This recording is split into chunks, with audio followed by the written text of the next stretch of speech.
This is Modern Persian Food, a culinary podcast for today's food enthusiast. We talk about classic Persian flavors, modern recipes, and embracing culture and identity through food. I'm Bita. And I'm also Bita. Welcome to our show. Hi, everyone. Welcome to episode 99. Today, we're going to be covering some fun facts about the role of coffee in Persian culture. We had an episode way back when, episode number 9, where we talked about Persian tea, the iconic number 1 hot beverage of choice for most Persians is tea.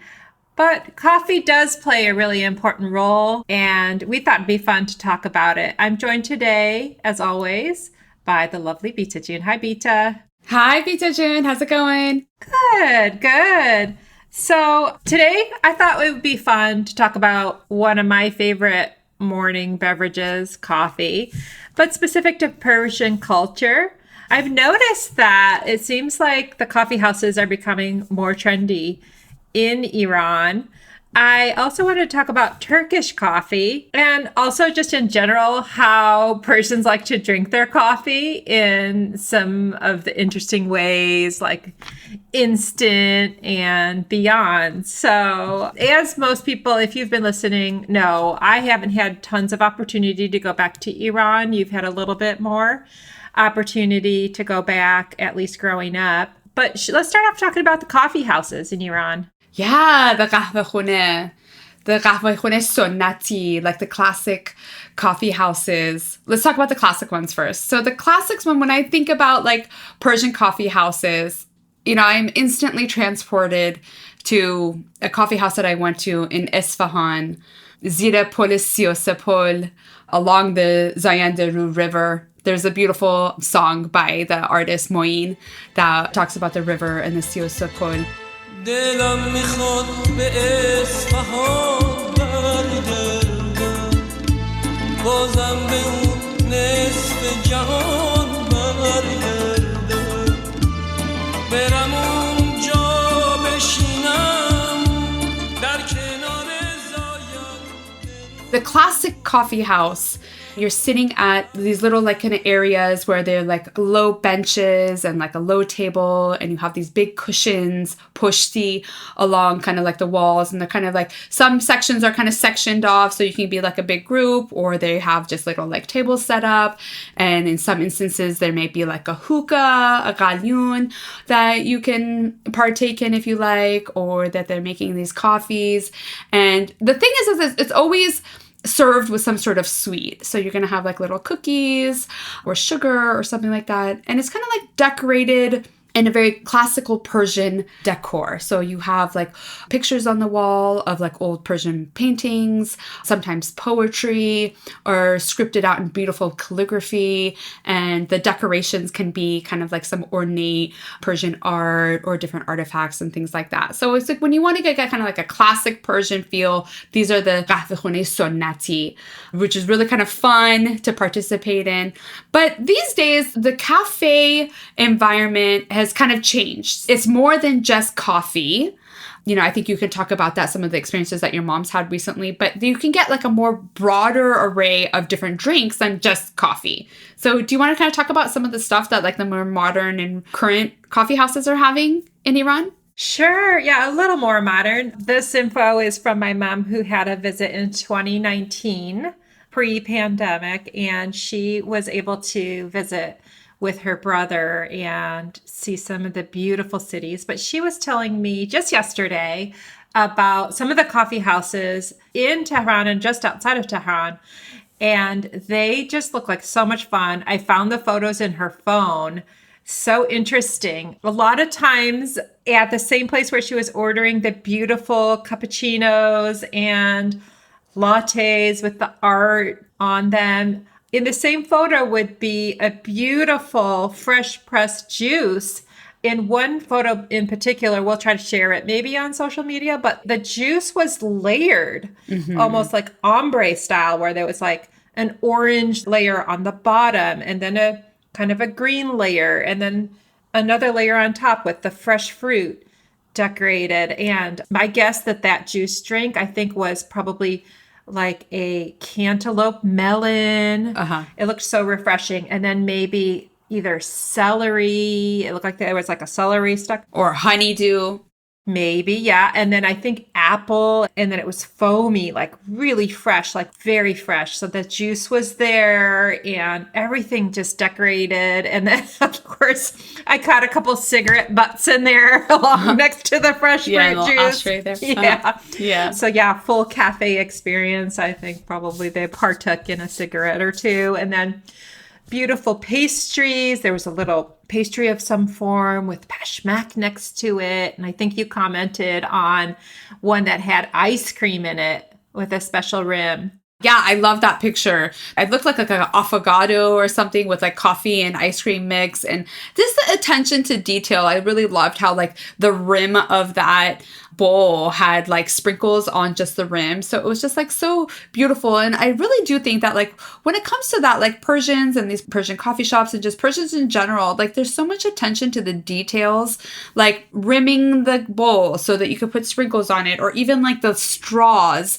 They have like little bendy straws. They bend the straw in like a special artistic way that it always just is kind of like a little artistic. And it just shows that there's this like attention to detail that just makes the whole experience a little bit more special and unique. So those were really great pictures. Thank you for sending them to me. And we will share them on our social media so that everyone can get a glimpse of what kind of some of those coffee shop experiences look like nowadays in Iran. Yeah. Again, I only went back once as a child, but I did have the opportunity to do a big family reunion in Turkey, Istanbul, and Bodrum. And my guess is that the coffee houses are not exactly the same, but maybe similar. I did get to have Turkish coffee in Turkey. And the cafe was kind of like you described. It was sort of outdoor and with these benches and the pillows. And the Turkish coffee I had reminded me of the Turkish coffee I had many years ago when my grandma would come to visit. So my mom and grandma would make Turkish coffee. Would you like to know how to make it? Yeah, please tell me. I've had some growing up too, so I would love to learn how to make it. Yeah, so I think that they would buy a special kind of coffee that was intended to make Turkish coffee that's very finely ground, like maybe even more finely ground than for espresso, almost like a powder. And then there was the receptacle is sort of like a metal pot that you put right on the burner. Yeah. I think in Farsi they call it a sheer juice. Oh, good. Sheer juice. Sheer juice. Yeah. Oh, like a milk boiler? Yeah. And you can make a little coffee. And it has like a little spout on one side and it has a little handle. Yes, exactly. So, and maybe like a little special spoon for stirring. How it's made is with the special coffee, finely ground. It has quite a bit of sugar and just a very, very little, I think, very little bit of water or milk. And to describe what Turkish coffee is like, so you don't filter out the grinds. So this is a very thick, very, very strong coffee and very sweet. And because it's so strong and thick and sweet, it's served in sort of like a demi-tasse, a very small coffee cup, mini. Yeah. It even looks decorative, like the little small, almost like shot glass size of a cup. Yeah, of a cup and saucer. Yeah. We always had special sets of the Turkish coffee cups and saucers.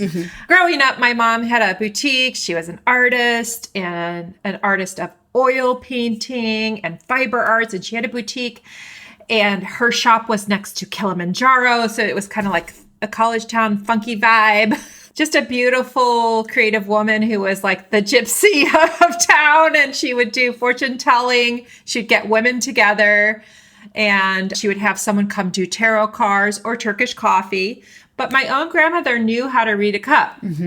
What's the Farsi word for reading a Turkish coffee cup? The fortune telling is called faal. Faal? So you say faal, like you want to see like faal le qahve would be like the fortune telling of coffee.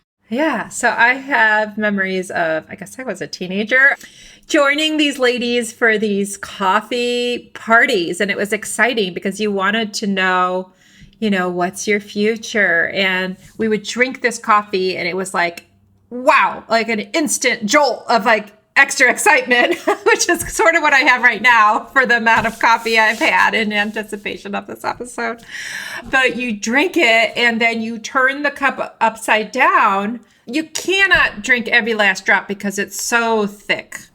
So the very bottom of your Turkish coffee, then when you kind of make a wish and you turn it upside down, drips down and creates a design on the cup. Yeah, on the inside of the cup, the way that the coffee grinds kind of cascade down and essentially dry on the inside of the cup, it kind of forms like a scene, essentially, for someone who knows kind of how to read those coffee grounds. Some people may have heard about like tea leaves, reading the tea leaves. This is actually basically reading the coffee grounds and the way that they've dried inside of the cup of coffee that you've drinking. So it's specific to you. And then the way that you flipped it and the intent or the wish that you've made for it. So everyone's cup is going to be like super different. And within that, so your grandmother was able to basically interpret that. Yeah. So then when you one by one, take turns. And I remember a few things. So the individual drips, if you had a lot of those, she would say that those are trips. Like, oh, you have a small trip, you have a big trip. You have 3 trips this year or something. I love it. And then you make another wish and you sort of take your thumb or your finger, and as you're making the wish, you wipe the bottom of the cup. And you really want to like do a good imprint, because what's left there is kind of like delit. You know, like it's your soul or your heart. It's like, are you worried about something? Or if it's very clear, it's like, oh, look, you're very clear and happy right now. So those are just some tidbits of how to read the Turkish coffee cup. And then the saucer itself also can be read and interpreted. Yeah, I love it. It's such a ritual. You know, some people believe it, some people don't believe it. So if you don't believe it, then, you know, more power to you. But for the people who are kind of intrigued a little bit, it's actually a really fun experience. First of all, you know, like drinking this super rich, thick coffee. It's a little bit, you know, it's like a little shot. It's a small amount of it. And the way that you turn it towards your heart, and then the way that you kind of like set it upside down. And then later, as it's drying, you put the saucer kind of on a special way so that it can fully dry, and you have to wait and anticipate like kind of what your fortune will be. And I love it. And I love how there's certain things that kind of like will always be addressed in the faal. Trips is always a reoccurring theme. Other reoccurring themes is like love, or, you know, you're going to get like some news or like a letter from someone. But yeah, like you're always going to go like on a trip, or like I see an airplane in your thing. So, you know, if you believe it, it's just like a fun little ritual to do. But yeah, faal kahve, coffee fortune, typically with like Turkish coffee, is super popular in Iran and in the US where we are, when you're kind of just trying to like make a little fun experience. Exactly. We definitely thought we should talk about that as we're talking about coffee. Popular ways of drinking coffee in Persian households is a lot of times you will see that instead of having like a coffee maker or a French press or however way that they want to make coffee, is actually a lot of Persians love nescafe, love instant coffee in the morning or in the afternoon with maybe some milk, but just mixed up, is like a super popular coffee drink. Yes, I love it too. Absolutely. I think there's so many great things about it, but yeah, it's pretty iconic to have the instant Nescafe in a Persian household. Keep one on hand in case you have someone visit you. Yeah, and typically in our family, how it's made is warm up your milk of choice and stir in however much caffeine you like. That's what I like about it. I actually continued to have a little bit of coffee when I was pregnant, and that's how I would have it. I would just put one little spoon in my coffee, but it was mostly milk. So yeah, so when I'm traveling, I sometimes will do that if I don't have access to coffee, and you can make it as strong as you need it to be by putting in more. But yeah, lots of family members in our family drink it that way. Yeah, and coffee, like tea, is always served with some sort of sweet. You know, like cookies or some sort of like sweet cracker or something like that. It usually always has some sort of sweet accompanying your like kind of bitter coffee. So it's kind of like balancing out the flavors. But I think when you have guests or when you have someone there to enjoy the coffee with, it's always nice to have like a little treat to have with it. Definitely. Pastries are nice. My mom has the biggest sweet tooth of the family. That's probably where I got it. But I love having coffee at her house. So she'll do the instant. And she always has like the can of the sweetened condensed milk. Oh, really? Yeah, she'll put that in. And it's like dessert, really. Does your mom know how to do the fun? Yeah. We should do that one time. It would be fun. Yeah. My grandma used to say what she wanted to say in terms of when she would read it for me. So my mom would probably do that too. It's all interpretive. Right. Exactly. It's fun. It's all in fun. I don't really have access to Turkish coffee or really have a need to drink it if I'm not going to get my fortune told. Although it is really delicious. Some of my favorite restaurants, specifically Kokari here in San Francisco, they make Turkish coffee in that little metal saucer pot thing that you were describing. And they actually put it on like hot sand to warm it up and stuff like that. They have it. So if I do want Turkish coffee, I can go to a place like that to actually get it. I'd love to go there with you. I've seen videos of that and I don't quite understand the process. Mm-hmm. Yeah. So I'd love to go with you to see how that's happening, like what's happening with the sand and stuff. Anytime you want. Okay. It's one of my favorites. I'll definitely go there anytime. I have noticed in some of the coffee shops around here, some Persian flavors in coffees. I've gotten to try, I think when my daughter was still going to college in San Diego, there were a couple places that had rose flavored lattes. Mm-hmm. I've seen cardamom in coffee. And I know that you can sometimes get the syrup with flavorings. Yep. So I'm starting to see some of that. It's interesting. Yeah, that sounds good. I mean, especially the cardamom one, I would feel like it would feel super cozy to have that in the coffee. I'm going to have to definitely play around with that. Sounds delicious. Yeah, I've experimented with it a little bit. What's your coffee ritual? Do you drink coffee or tea in the morning? I drink coffee in the morning. If I'm making it myself, I'll usually use like a French press or something like that. But typically in our household, my husband is the big coffee aficionado. So he'll grind up coffee beans in the morning and brew more American style, like a big pot of it that we have in a thermal decanter that stays warm. So it's not just like keep cooking and getting burnt. And I always like my coffee with milk. I'm pretty specific about the coffee and milk ratio. And I sometimes add a little bit of hot water to the mix just because I don't really want too bitter of a coffee. I really do like a medium roast, creamy coffee drink. And I used to be drinking like 4 or 5 of these like glasses of coffee a day, but I'm trying to cut back on that a little bit. So I try to limit it to about 2 to 3 cups of coffee a day. And usually, in the afternoon, I have that coffee or maybe switch it out for tea or something. But I do kind of like a classic coffee with milk. I used to like flavors and stuff in my coffee, but I pretty much am like more like just straight coffee and milk these days. So are you drinking American coffee with milk? Yeah. Typically? Yeah. Gotcha. I've kind of started getting into matcha tea lattes. I know that's tea and not coffee, but it is so like thick and creamy. It kind of feels like coffee sometimes. Oh, yeah. Yeah. Mm-hmm. So those are kind of my go-to coffees. And if I'm at my mom's house and it's in the afternoon and she's having a cup of Nescafe, I will a lot of times join her and have a little one too. Nice. How about you? I am the coffee fiend in our immediate family. And, I'm generally a pretty healthy eater and really watch my intake. But when it comes to coffee, I just let it go, man. Let it go. Let loose, baby. Espresso all the way. And there's a few different ways that I make it. But yeah, I like my coffee to be really strong. I don't have a lot of it, though. 1 usually does it.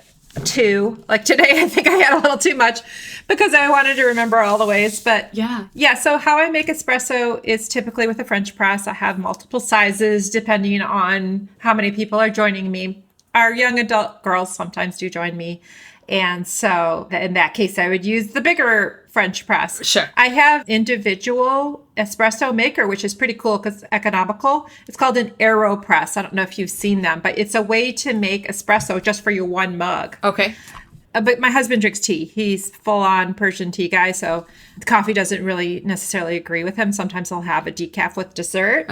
But I will sometimes make just an individual espresso. And then recently we also got the Nespresso machine. So I'm having fun with trying different kinds of pods and playing with that. Although I find it to be like almost too strong for me, even some of them. So yeah, I'm with you with the flavors. I like the coffee to be a medium, not too acidic.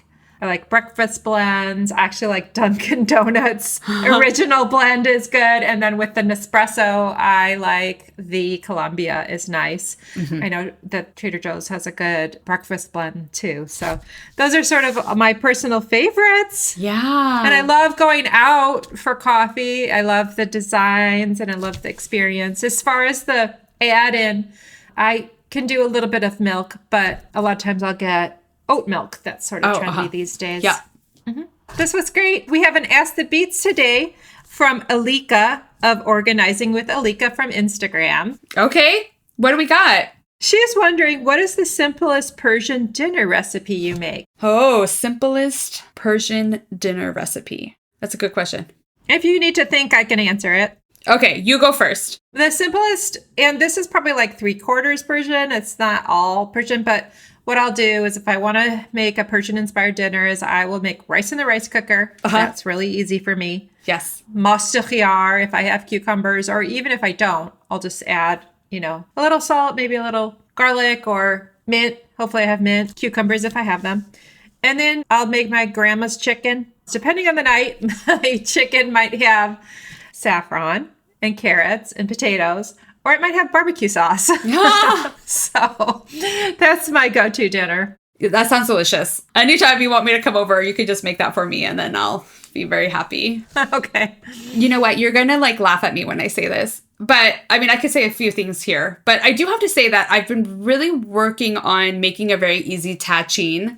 You've kind of inspired me to really grab tagine by the horns and not be so intimidated by it. So tagine, for anyone who doesn't know, if you've listened to our show, you've definitely heard us talking about it. But tagine is a baked rice dish that you par-cook the rice on the stove and then you layer the par-cooked rice with chicken if you want and with yogurt and saffron if you want and egg and chicken. And you layer it into basically like a Pyrex or a baking dish and cover it, put the little steam vents in it, cover it tightly with foil and stick it in the oven for like an hour and a half to 2 hours. So that's what tagine is. And it can be a little intimidating. The way that I love to make it is I make like a jeweled tagine where I kind of caramelize some zeresh if I have it, or cranberries, almonds, pistachios, apricots, and usually a big heaping spoonful of Seville orange marmalade. I just add the marmalade instead of like messing with like adding sugar or not. And so I make that separately and then I garnish the whole tagine with it. But, Beata, you have always touted how easy tagine can be. So I'm trying to make a very simple tagine recipe that I can just kind of throw together, stick in the oven and kind of forget about it. So I'm playing around with that. And so that's kind of like one of the simple Persian dishes that is coming to be like a kind of go-to for me. This is just coming to me right now when I said that I'm going to stop by your house one time and have that, is like this kind of like go-to dish where it can be really any time of day.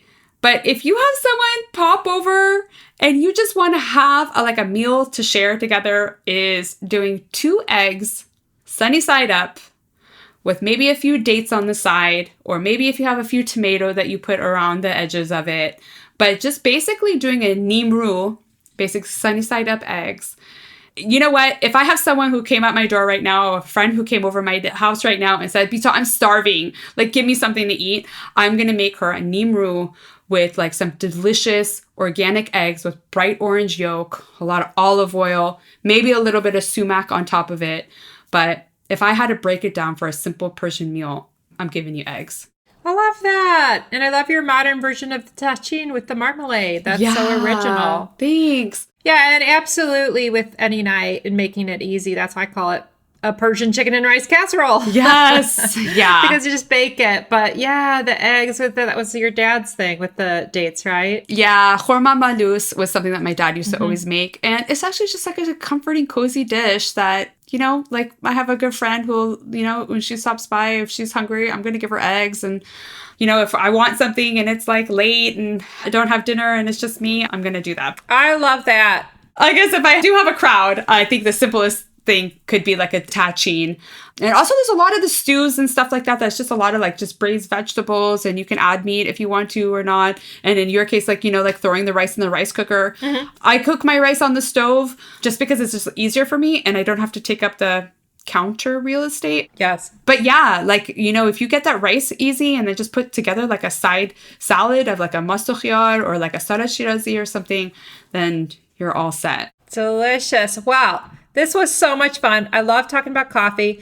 I'm going to jump off and go run around the block a few times to burn off some of this caffeine. I don't know about you. Maybe I'll run up to San Francisco. Yes. Come over. I'll make you eggs. I will. And you know what? Our next episode is our 100th. Woo, woo. Oh my God, guys. Can you believe it? We have put out almost 100 episodes. Next week will be 100 episodes that Bita and I have shared our food knowledge, our food obsession, Persian food, and bringing it to you all and hoping that we can inspire you to cook your own Persian food or to go in a restaurant and eat some Persian food and incorporate those flavors. And again, thank you all so much. And thank you, Bita June, for being my partner in crime in all of this. And until next week. Thank you all. Thank you for your support. And until next time, we'll be here. Okay, bye-bye. Bye. You've been listening to the Modern Persian Food Podcast with Bita and Beata. Thanks for spending time with us. If you've enjoyed what you heard today, consider telling a friend or giving us a good rating. You can subscribe to our show for free on your favorite podcasting app or find us online at modernpersianfood.com or on Instagram for the recipes and information we talked about today. We'd love to hear your thoughts and see you next time.